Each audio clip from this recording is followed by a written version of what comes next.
Oklahoma Forestry Services is who I work for, and I've been with Oklahoma Forestry for 20 years. And for most of my career, I was down at a forestry museum in Broken Bow, Oklahoma, the Forest Heritage Center. And thank you. Fans over here. April Fool's Day, 2008, I went to a part-time position in communications with Oklahoma Forestry. As Stacy mentioned, we are part of the Oklahoma Department of Agriculture. And when I came on board, the slate was kind of just a clean slate of what Oklahoma Forestry Services officially had been doing in the communications world, because we relied heavily on the Department of Ag for that role. And so we do a lot of stuff in Oklahoma Forestry. In case you're wondering, Oklahoma has lots of trees, over 10 million acres of trees. We offer a lot of programs. And our customers that used our services a lot knew about us, but I would hazard to say that there were a lot of folks in the state of Oklahoma who did not know about us, and maybe some of you in the room that are still curious about Oklahoma Forestry. So we see this as an opportunity, not a challenge. We see this as something we can continue to work toward, not a problem. I listed a few of the programs that Oklahoma Forestry does. Wildfire was the first one thing Stacy mentioned. That's usually what people really hone in on. They know we have fire in Oklahoma. Some people call them grass fire. We call them wildland fire. Whether they're in the trees or in the grass, wildland fires are plaguing Oklahoma more and more often. So that's the one area where a lot of faces show up, and Oklahoma Forestry Services has that primary responsibility. We have a fun forestry, it's actually a forestry and wildlife camp. I just dropped out the wildlife because it fit on my screen. Seedling sales. This is, we grow trees down at our nursery in Goldsby. We improve the trees. We get these trees into the hands of landowners, and that's the example I'm going to use in my remarks today, is to kind of talk to you about how we're just taking that one program, for example, and how we're letting people know about it. We offer a lot of landowner assistance. We actually talk to landowners, and we work with wildlife a lot to help get our message out. But you can buy a bundle of 100 trees that draw wildlife to your property. You could actually, in eastern Oklahoma, southeastern Oklahoma, we have landowners down there that buy thousands of trees to be tree farmers and plant and harvest loblolly pine to feed the sawmills and the other things. And so they're getting those trees from Oklahoma Forestry Services. We also work a lot with rural fire departments. Talked to someone earlier today, I think David Noble, that we get equipment and we get it out to the rural fire departments. And that's a big part of our service delivery. And there's more.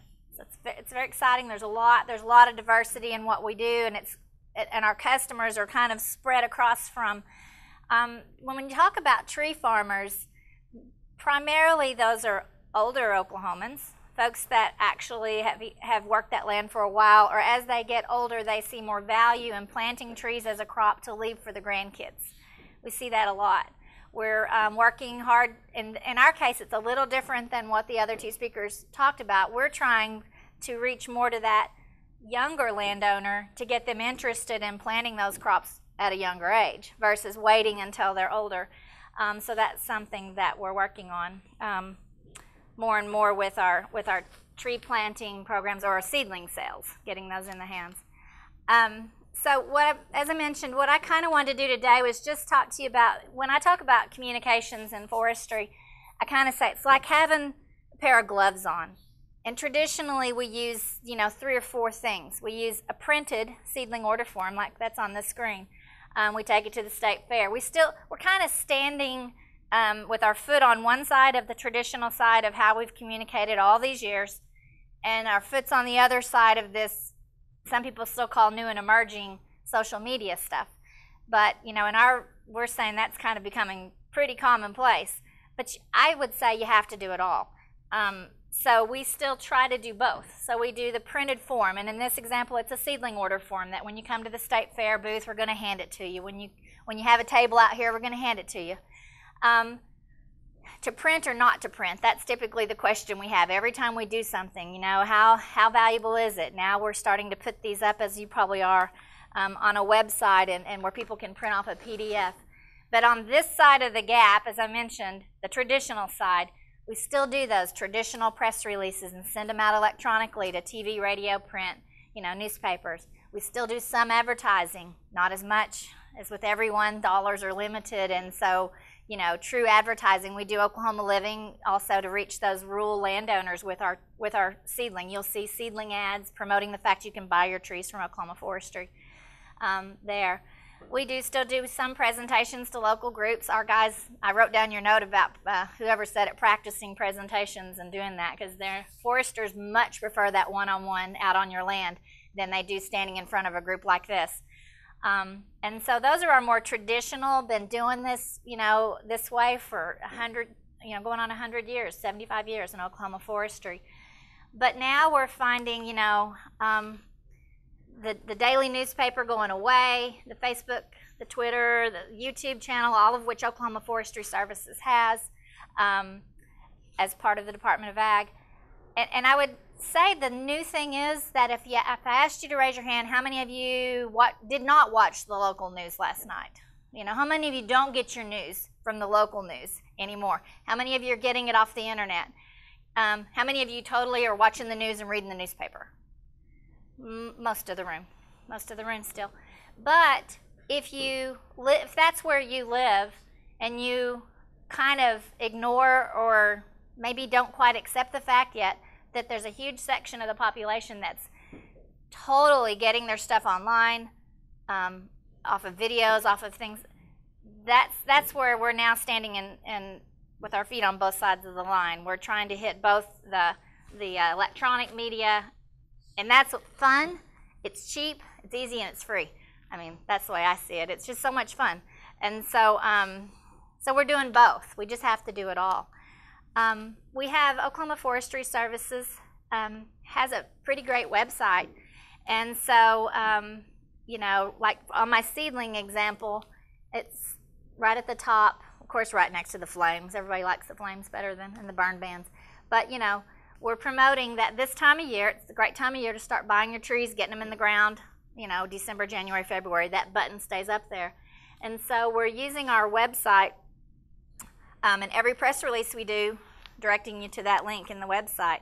When you go to the link in the press release, you see lots of information about it. And again, this is true for all those other programs I mentioned too. Rural fire assistance, wildfire, everything.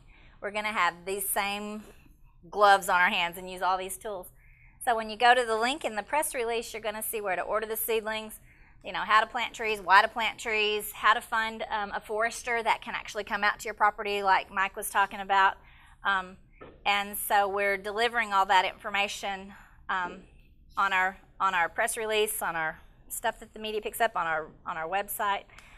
And then the other thing we're doing is this is the ad that was in Oklahoma Living, talking about the tree seedling trucks coming to a town near you.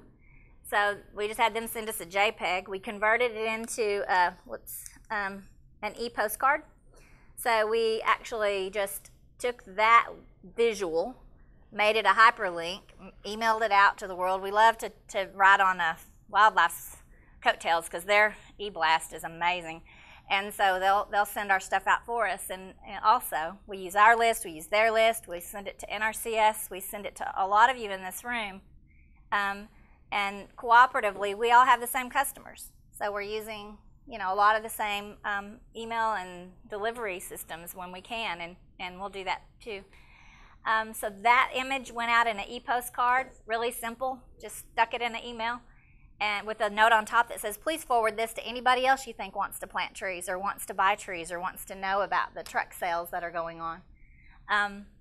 We also put this same image as a photo on our Facebook with a link to our website.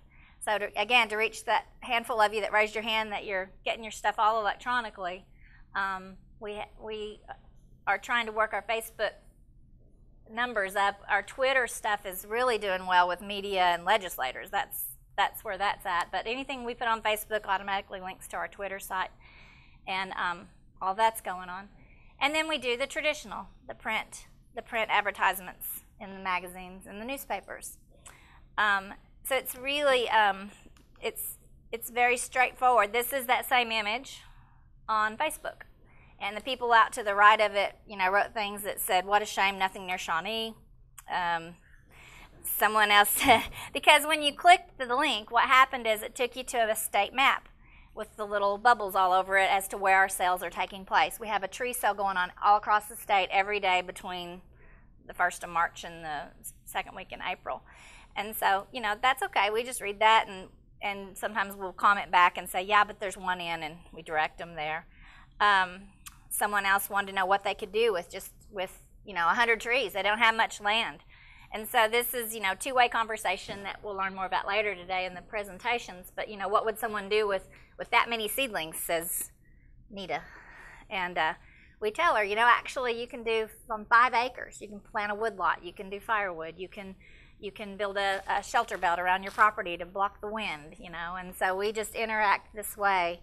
And it's the same thing that happens when we run the press in the Ardmore Daily News or the Daily Oklahoman. They call our office. If they're not getting it this way, then they're calling us, and we're having these conversations that way as well. So really what I wanted to do to say is that, you know, as we all talk about the changing community, and we talk about how that's affecting our program delivery, in our case, it's a little different because, like I say, we're trying to reach younger people to inspire them to do the investment, to plant the trees, to think about the future. They typically, most often think of that when they're older. And then the problems, one of the things Stacy asked us to talk about was problems encountered and successful adaptations. For us, just recognizing that we're on this verge of the whole world changing and how we communicate, and I guess that's really why we're all here today, is that I would suggest to everyone we have to do it all. You know, we can't abandon the traditional means, the face-to-face, the print media, all of that.